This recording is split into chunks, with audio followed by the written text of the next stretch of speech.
এটা আমার কার সঙ্গে দেখা হলো? আমি নিজের চোখে তো বিশ্বাসই করতে পারছিলাম না। হ্যালো এভরিওয়ান, আসসালামু আলাইকুম। কেমন আছো তোমরা? আশা করি ভালো আছো। আমিও খুব ভালো আছি। সকাল সকাল রেডি হয়ে চলে যাচ্ছি আমি বর্ধমান। কেন যাচ্ছি সেটাই তোমাদের সাথে শেয়ার করব। আমি প্রথমে বাড়ি থেকে বেরিয়ে টোটো ধরে চলে এসেছিলাম আমাদের বাসাপাড়া।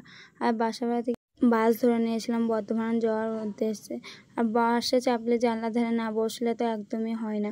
আর দেখতে দেখতে আমি বাসাপাড়া থেকে বর্ধমান চলে এসেছি, গোলাপবাগের কাছে নেমে পড়লাম। কারণ আজকে আমাদের যাব মেডিকেল কলেজে, কারণ ফুপুর রক্ত রিপোর্ট হবে সেই জন্যে।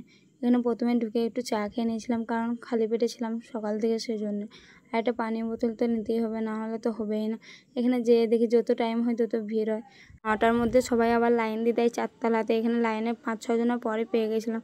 অনেক কষ্ট হয়েছে, এত দৌড়াদৌড়ি করার পর রক্ত রিপোর্টটা হলো ফাইনালি। তারপর বেরিয়ে চলে আসি, তারপর বাস পেয়ে যায়। বাস আসার সময় তো জানলার সিট পাইনি, অনেক কষ্ট করে জানলার সিট পেলাম।